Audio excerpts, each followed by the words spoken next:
चलिए जय हिंद दोस्तों। हालांकि आपको पूर्व के लेक्चर में हम लोग सविनय अवज्ञा आंदोलन का पार्ट 1 लेकर आए थे और पार्ट 1 में हम लोग दांडी मार्च तक पढ़ चुके थे। आज हम लोग इसके पार्ट 2 के बारे में जानकारी लेंगे। अब दांडी मार्च से आगे सविनय अवज्ञा आंदोलन की क्या मुख्य बातें थी, उस मुख्य बातों को आज हम लोग जानने का प्रयास करेंगे। तो देखिए कि यानी कि आपको ये तो पता होना चाहिए कि सविनय अवज्ञा आंदोलन जो गांधी जी के द्वारा स्टार्ट किया गया था वो किस मार्च से, तो दांडी मार्च से। किस मार्च से?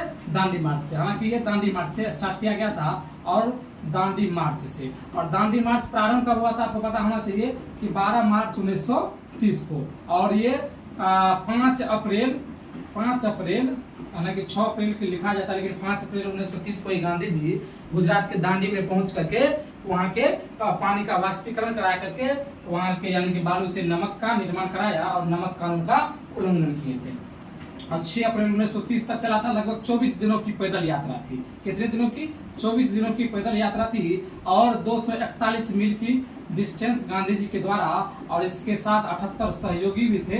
78 सहयोगियों के द्वारा ये यात्रा पैदल यात्रा तय किया गया था। जिससे बिहार से आप लोगों को बताए थे कि बिहार से एक व्यक्ति थे जो 78 सहयोगी में भाग लिए, तो उसका नाम क्या था? गिरिधर लाल चौधरी या गिरिवर्धर चौधरी, जिसे कारो बापा के नाम से हम लोग जानते थे। हालांकि यहाँ तक हम लोग का लेक्चर पूर्व के लेक्चर में हम लोगों ने यहाँ तक पढ़ लिया था दांडी मार्च तक। और हम लोग कह सकते हैं कि सविनय अवज्ञा आंदोलन का प्रारंभ किस मार्च से हुआ है? दांडी मार्च से। किस मार्च से? दांडी मार्च से।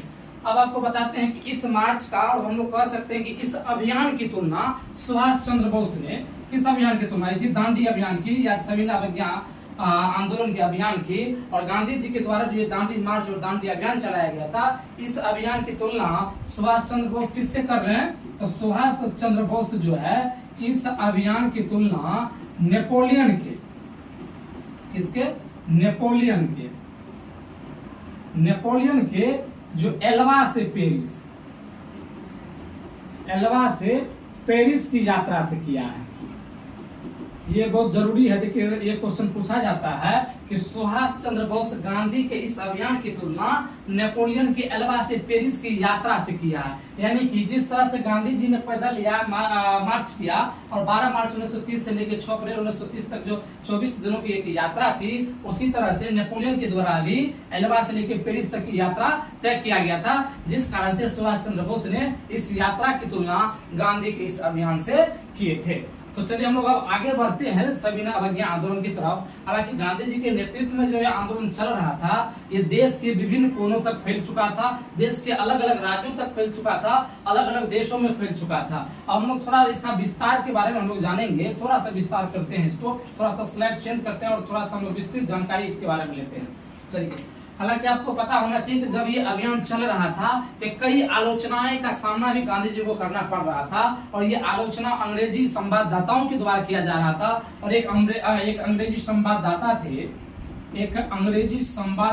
थे, पत्रकार जिसको बोलते हैं, संवाददाता थे, जिसका नाम था एल्ब्रोस या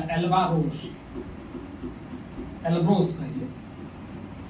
इसके द्वारा कहा गया कि एक केतली पानी के उबालने से कभी भी सम्राट को हराया नहीं जा सकता है। यानी कि गांधी जी जो यहाँ क्या कहते हैं दांडी पहुंच करके जो नमक कर का उल्लंघन किया और क्या कहते हैं उस पानी को वाष्पीकरण करके वहां के बालू से जो नमक बनाने का काम किया और नमक कर को तोड़ा गया था गांधी जी के द्वारा, इसका विरोध करते हुए, इस पर टिप्पणी करते हुए, अभद्र टिप्पणी करते हुए अंग्रेजी संवाददाता एल्ब्रोस के द्वारा यह कहा गया कि एक केतली पानी उबालने से एक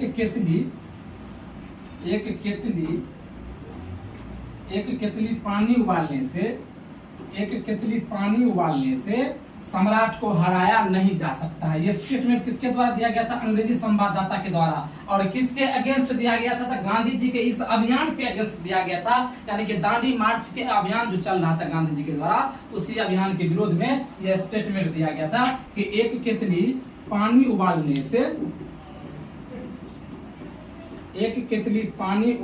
से सम्राट को हराया नहीं जा सकता है। सम्राट को हराया नहीं जा सकता है। बहुत बढ़िया। ये बहुत अभद्र टिप्पणियां किया गया था अंग्रेजी संवाददाताओं के द्वारा गांधी के इस अभियान पर। लेकिन इसी का जवाब देते हुए एक जो पत्रिका आता है जिसका नाम होता है स्टेट्समैन, इस पत्रिका का नाम क्या है? स्टेट्समैन पत्रिका। और इस पत्रिका में लिखा गया कि गांधी जी ऐसे शख्सियत है, गांधी जी ऐसे व्यक्ति हैं जो चाह ले यदि तो हमेशा वो सफल की राहों पर चलने का प्रयास करते हैं। गांधी जी के द्वारा जो चीज ठान लिया जाता था, जो चीज मान लिया जाता था, उस चीज को हासिल करके रहते थे। वही बात स्टेट्समैन पत्रिका में कहा जाता है कि गांधी जी ऐसे शख्सियत हैं वो पानी को तब तक उबालते रहेंगे जब तक कि उसको पूर्ण डोमिनियन स्टेट की दर्जा नहीं मिल जाता है। यानी गांधी जी के बारे में स्टेट्समैन पत्रिका में कहा जाता है कि गांधी जी ऐसे व्यक्ति हैं कि वे इस पानी को तब तक उबालते रहेंगे जब तक कि उसे पूर्ण यानी कि डोमिनियन स्टेट का दर्जा नहीं मिल जाता है। यानी गांधी जी पानी को तब तक उबालते रहेंगे, तब तक उबालते रहेंगे।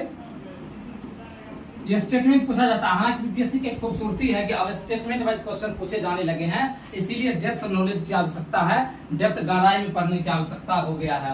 अब यूपीएससी का जो क्वेश्चन का पूछने का लेवल है वो काफी हाई हो चुका है। अब स्टेटमेंट वाइज क्वेश्चन पूछे जा चुके हैं, अब पूछे जाने भी लगे हैं। जैसे 1857 की क्रांति से रिलेटेड जितने भी है, या कांग्रेस के अधिवेशन में या कांग्रेस के बारे में किन किन इतिहासकारों का क्या मत था, स्टेटमेंट वाइज क्वेश्चन पूछे जाने लगे हैं। तो पानी को तब तक उबालते रहेंगे जब तक